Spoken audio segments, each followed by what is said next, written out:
Hello sa mga Live Good affiliate, sa mga huminto na subscription na brainwash ng kabilang panig. So guys, wala namang masama kung babalik kayo dahil ito talaga yung legit company at long term. Ito talaga yung totoong negosyo, walang easy money. Ito talaga yung totoong MLM. Huwag kayong mawala ng pag-asa. Mag-live good kayo guys, mag-live good. Yung bumitaw, madali lang, bumalik kayo sa subscription nyo, babalik kayo sa matrix nyo. May babalik kayo sa matrix nyo. Ibang position lang, pero okay lang yun kasi hindi mo alam kung ano pwede mangyari. Malay mo, mapaganda yung pwesto mo, magkaroon ng compression, di ba? Mapunta sa iyo yung malalakas. So huwag kayong magsyadong magdamdam kasi lesson learned, kasi aral po yan sa bawat isa na talagang yung iba kasi hindi nakikinig sa mga awareness. So okay lang yan, lesson learned. Kasi nag-advise naman kami, tsaka nag-warning kami. Ako every month nagbibigay ako ng awareness about yan. Kaya lang pinalalabas nila na naninira lang yung Harold na yan kasi mawawalan siya ng downline. So hindi ko totoo yun, kasi kung lumipat kayo sa legit na company ay wala ko kayo maririnig sa akin na awareness o warning.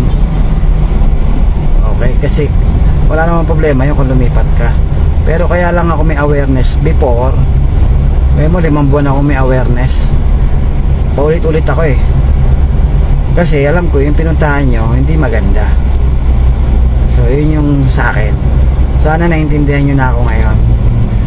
Huwag kayong masyadong magalit sa akin nung panahon na kontra ako sa mga pinasok nyo. Kasi totoo, kasi kita nyo ngayon nagkatotoo lahat ng sinabi ko, diba? Hanggang sa pa-promo bago mawala, sinabi ko yan sa vlog ko. Ayan nga nangyari, nagkaroon ng promo bago mawala. Kasi kailangan na nilang mawala kasi ang laki ng pa-payout na ibibigay nila pagka nagkataon. Kasi 1 month 100%, second month 200%, third month 300%. Sa laki ng investment na pinasok nyo dahil nga nagpa-promo, diba? Tapos palabas din yung yan. Sinabi ko na rin yan sa vlog ko na yung SEC nyo palabas lang, pati yung office nyo palabas lang, para lang makapag-create sila ng sa utak nyo na legit sila, makapag-build ng tiwala. So tama naman, nagtiwala kayo. So pinanghawakan nyo yung SEC, yung office, pinanghawakan nyo yung mga unang kumita, yung mga withdrawal nyo, yan yung mga pinanghawakan nyo. Pero nakalimutan nyo na yung mga red flag. Nakalimutan nyo na yung mga red flag, diba? Hindi nyo inisip na any moment pwedeng i-hold ang withdrawal, any moment pwedeng i-shutdown. Kasi diba, common sense lang, wala naman talagang, pero mo kung 3,000 kayo nagpasok ng 100,000 pesos, 300 million ang pumasok sa company. Paano ipe-payout ng company ang 300 million? Imagine mo sa isang buwan, pag tumagal pa yan ng isang buwan, parang binalik lang niya yung 300 million nyo. Pag inabot pa yan ng 2 buwan, abono sila ng 300 million. Pag inabot pa yan ng 3rd month, abono sila ng 600 million. Saan nila kukunin yun? Hindi naman pwedeng kunin sa watch and earn yun. Hindi pwedeng kunin yun. In the first place, hindi naman talaga totoo yung watch and earn. Ang totoong watch and earn, yung paid to watch. Walang binabayaran po doon. Walang investment, walang package na binibili. Yun po yung legit na paid to watch. Okay, so tsaka yung iba dyan, yung nagsisimula pa lang na sinasabi dito wala ka ilalabas, kita ka watch and earn. Umpisa lang po yan. Umpisa lang po yan. Pag nandyan na kayo sa loob, sisimulan ng baguhin yung system. Kasi unang-una pa lang, wala. Dapat pagtiwalaan mo na yan. Kung talagang matino yung CEO niyan, kung nagpapakita yung CEO, yung credibility ng CEO, yung background ng CEO, Tapos yung mga people behind the company, yan pa lang ang una mong inaaral bago ka magtiwala sa isang company. So yung bagong sumulpot ngayon, okay, magtitiwala dyan, diba? Tapos yan na naman, wala na naman yan, na ang hirap eh, diba? Tapos kayo rin ang kawawa, hindi naman kami, diba? Sinasabi nyo kasi nawawalan kami ng income kaya ayaw namin lumipat kayo. Eh hindi na ho namin kailangan magyabang kasi kahit ho nawala ho kayo, oo, nababawasan ang income namin, pero hindi yun ibig sabihin titigil kami, at hindi ibig sabihin tuloy-tuloy ang paghina, kasi tuloy-tuloy po kami nagbi-build ng bago, nagki-create kami ng bagong grupo, continuous po kami. Kaya kung may nawawala, napapalitan lang po namin yan. Ang tendency po niyan, kahit bumaba, tataas ulit yan, at pataas pa rin po yan, kasi continuous po kami nagbi-build. Kaya minsan yung mga mindset na ini-inject sa utak nyo ng yung mga fake mentor nyo na lumipat dyan, yung ini-inject sa utak nyo, isang virus na eh. Kaya tuloy kinamuhian nyo yung Live Good, hindi kayo nag-subscribe, kala nyo para sa amin lang to. Ang dali naman kumuha ng bagong grupo. Kung ayaw nyo, di hanap kami ng bagong grupo. Kasi legit company kami, kaya malakas ang loob namin. Hindi kami natatakot kung mawala man yung ilang piraso, kahit 20% ng team ko mawala. Hindi kami nag-worry kasi kahit isang company ka pumunta, kahit isang MLM ka pumunta, talagang normal po yan, may nawawala.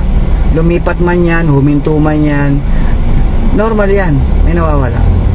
Ready po kami dyan. As a networker, ready kami dyan. So at alam din namin, pag lumipat kayo sa scam, alam din namin babalik din yan. Kaya hindi kami nag-worry dyan. Yung iba nag-worry yung iba, nalagasan ng grupo, lumipat sa company nyo. Ang nangyari, lumipat na rin siya. Kasi nag-worry siya eh. Ang problema ngayon, ubos yung tao niya, nandyan lahat, nagsara. Kawawa siya ngayon. Wala na siyang babalikang Live Good kasi ubos na yung tao niya. At wala na rin tiwala sa kanya kasi hinatak-hatak niya eh. Hinatak niya sa scam. Guys, sana matuto na kayo. So galit na galit kayo sa akin before sa dami ng awareness ko. Ngayon naiintindihan nyo na ako. Sana naiintindihan nyo na ako ngayon. Concern lang ako sa inyo kasi pinanggalingan ko po yan eh. Ang masisira talaga dyan, pangalan nyo. Temporary income, ang kapalit, pangalan nyo. Hindi nyo rin ako yung pangarap nyo. Kumita nga kayo, hindi nyo naman ako yung pangarap nyo. Pero nasira naman yung pangalan nyo. Hindi na kayo makakapag-network. Ang sasabihin nyo, ayoko na, mag-empleyado na lang ako. Ayun ang mangyayari. Di sayang yung galing mo, tapos biglang isang araw sabihin mo ayaw mo na mag-network. Bakit? Kasi lahat ng pinasok mo puro scam, kaya ayaw mo na. Kung pumasok ka sa legit company, hindi ka madadala, hindi masisira pangalan mo. Yung pangarap mo kaya mong kunin. Live Good, napakaganda ng Live Good guys. Sabi ko na sa inyo, ang dami ko ng company tinignan, ang dami ko ng pinasukan, pati lahat ng fly-by-night platforms year 2022, lahat yan nasalihan ko na, halos lahat. Updated ako sa lahat ng bago nun, sinasalihan ko yan. Mayroong 3 company yung hinataw ko dyan. Yung iba hindi ko hinataw, naglagay lang ako ng pera.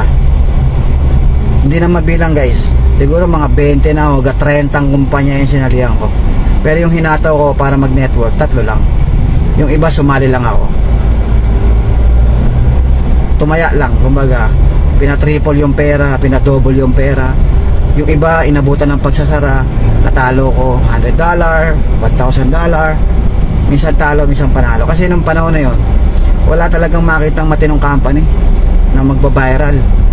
Kaya kapit kami dyan sa mga ganyan. Kaya nung nalaman kong fly-by-night yung mga pinasok ko, hindi na ako nagne-network, sumasali na lang ako.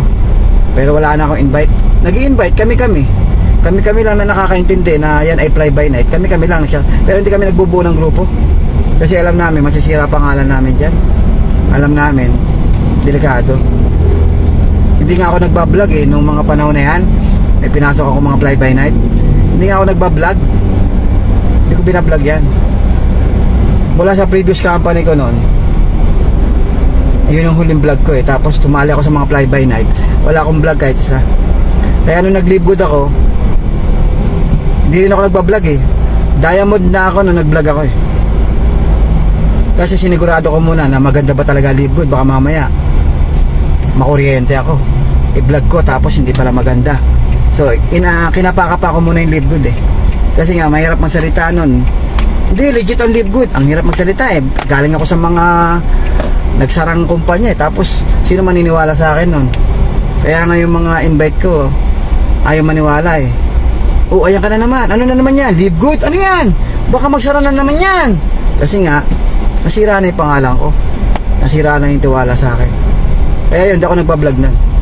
Ang ginawa ko, nag-perform lang muna ako. Nag-perform, humataw ng tahimik. Nagpo-post sa social media pero hindi ako nagbablog. Hanggang sa nag-diamond ako, tapos napatunayan ko na maganda yung company, okay to. Yan, nag-vlog na ako. Binlog ko na. Okay, kaya guys, sana matuto kayo. Huwag na ho tayong padala doon sa mga company na ng mga scam. Ang hirap. Hirap. Pasalamat na lang ako sa Diyos dahil hindi ako masyadong nalugmok dyan sa fly by night na yan. Maaga ako natuto. Lahat ng mga pagkakamali ko noon, talagang inaral ko mabuti kung saan ako nagkamali, ano yung mali, ano yung kulang. Alam paano kumilatis, paano sistema niyan. Inaral ko mabuti yan eh. Paano mga sistema niyan, yung mga fake business model, talagang inaral ko yan. Paano pinatatakbo yan. Umuupa po yan ng mga pati ho yung nasa Telegram, kung sino may tagasagot diyan. Minsan may mga case pa ako diyan, yung tagasagot sa Telegram, bayaran lang din. Binayaran lang nila. Kasi yan eh, delikado yan eh. Mira mo, hahanapin yan yung hahanapin ng tao yung tagasagot. Yun ang hahanapin, tsaka yung presenter. Yun ang hahanapin ng tao. Kaya kadalasan yung developer niyan, hindi mo makikita. Ipopront lang nila yung tao, tapos babayaran nila. Pati leader, naka-front. Yung mga networker leader, naka-front yan. Tapos yung tagasagot sa Telegram na company side, yan, naka-front yan. Minsan nagpapakita ng mukha, minsan hindi. Pero yung presenter na networker, yan talaga, hayagan talaga yan, naka-expose yan. Siyempre, kumikita yan, paglalaban niya yung kumpanya kasi kumikita siya. Pero hindi niya alam, ang ending niyan, shutdown. Sila rin ang kawawa. Kaya, maniwala kayo sa akin guys, hindi ho talaga dapat hinahato yung ganyang company. Okay, so siguro yun lang guys. Sana natuto ng lahat at mag-focus na lang po kayo kay Live Good para po magkaroon kayo ng magandang future. Kasi marami na pong kumikita sa Live Good eh. Dami na pong umaasenso. Sana isa kayo. Kung hindi kayo bibitaw, so mas maganda. Huwag na kayong bumitaw sa subscription guys. Huwag na kayong bumitaw sa subscription. Mag-subscribe kayo ngayon, bagong Matrix position, at huwag na kayong bumitaw. I-workout nyo na lang siya ng i-workout. So welcome kayo sa lahat ng team. Kung saan kayo galing, balik kayo dun. Kung yung account nyo $9.95 na lang ang kulang dyan, ano ka na ulit, nasa Matrix ka na ulit. Basta huwag mo nang pabayaan syempre. So yun lang guys. So thank you. Welcome back.